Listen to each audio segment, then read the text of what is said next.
It's been years looking for you. Where am I? I am in control now, not you. Found February 13th on NBC and Peacock. I think I got my heart transplant. Donor's memories.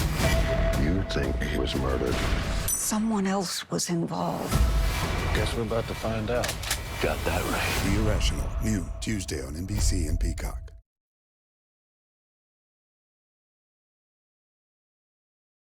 NBC4 News at 11.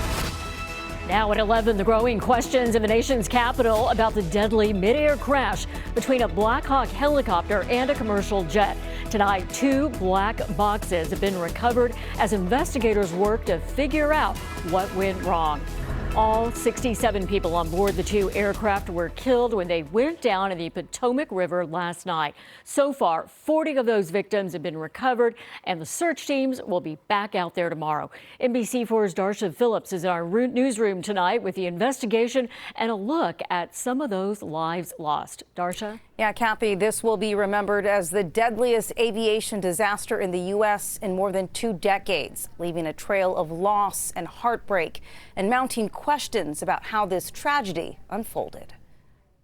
A cockpit voice recorder and a flight data recorder known as black boxes were recovered from the wreckage of the American Airlines plane, now being analyzed by the NTSB in its search for answers into Wednesday's catastrophic collision. Crash. This is Alert 3. The mid-air crash was caught on EarthCam video. The American Airlines flight from Wichita, Kansas was just moments from landing at Reagan National when it collided with a U.S. Army Black Hawk helicopter, both plummeting into the Potomac. American 472, Washington, 1 star, 32017. The American Airlines flight had 60 passengers and 4 crew on board. 3 people were in the Black Hawk. Dive teams and crews worked through the night, but by morning, the mission turned from rescue to recovery. We don't believe there are any survivors. On the flight from Kansas, several elite figure skaters returning from a training camp, including young athletes, their parents, and coaches, along with 2 Russian world champion skaters. It's tough, like they're gone. That's what kills me, is these kids. Because I work with kids all day. It's just one of those things where you don't want to see anyone go through this. The Army has not identified the 3 people in the Black Hawk, which was conducting a routine training flight. NBC News has learned staffing was not normal in the control tower at the time of the crash, but still acceptable by FAA standards. Moments before the collision, a controller tried to guide the helicopter away from the American Airlines plane. Pass 25, get the CRJ in flight.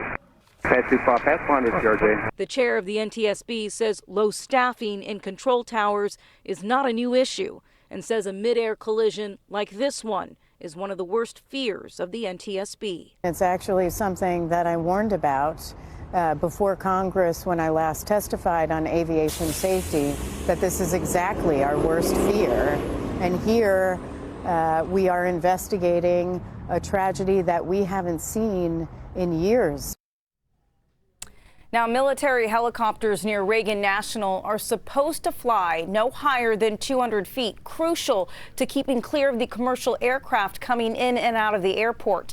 An expert told NBC News the Black Hawk appeared to be flying much higher than that, between 300 and 350 feet at the time of the collision.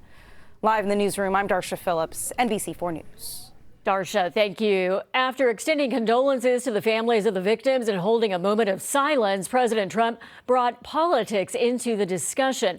At a White House press conference, he implied without evidence that Democratic diversity policies at the FAA and military may have played a role in the deadly mid-air crash. And today, he signed an order to review all FAA hiring decisions and changes to safety protocols over the last 4 years.